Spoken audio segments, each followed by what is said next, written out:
On retourne donc en France avec Emmanuel Macron qui a pris une mesure radicale, vous le savez, dimanche. Après la victoire de l'extrême droite aux élections européennes, il a décidé de dissoudre l'Assemblée nationale. C'est un pari risqué avec de nouvelles élections législatives qui sont programmées dans 3 semaines à peine et qui pourraient amener le Rassemblement national au pouvoir. Le président français joue gros. Il s'est expliqué ce midi lors d'une conférence de presse. Il parle d'un mouvement de clarification et rejette les visions des extrémistes. Quelques phrases clés de cette intervention avec Quentin Warlop. Face à la presse ce midi, Emmanuel Macron l'assure, il ne démissionnera pas. C'est absurde. Je crois dans la force de nos institutions. Écoutez, je me suis soumis à 2 reprises au suffrage des Françaises et des Français. Alors j'entends tout ce qu'on dit sur ma pomme. On le disait il y a 2 ans. Il se trouve que je suis à des élections qui m'ont tout de même choisi, donc ça ne doit pas être si terrible que certains le décrivent.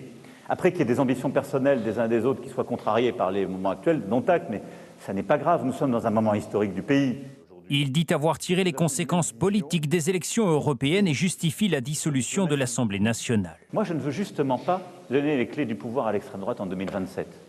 Donc j'assume totalement d'avoir déclenché un mouvement de clarification, d'abord parce que les Français nous l'ont demandé dimanche.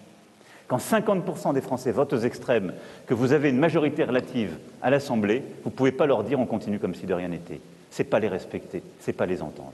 Emmanuel Macron assume et dit faire confiance aux Français. Vous êtes tout de même des drôles à penser que ce serait forcément l'extrême droite ou les extrêmes. Ou alors vous avez l'esprit de défaite répandu partout. Si les gens ont peur de cela, ben, le sursaut c'est pour maintenant.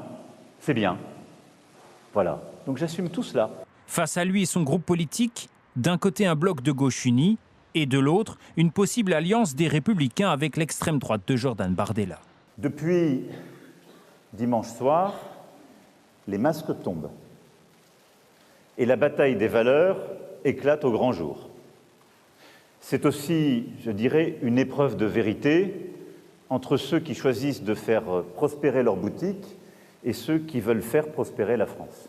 Tenter de défendre son bilan, se poser en rempart face aux extrêmes et appeler au rassemblement. Et Emmanuel Macron aura tenté de convaincre à 2 semaines et demie des élections législatives anticipées.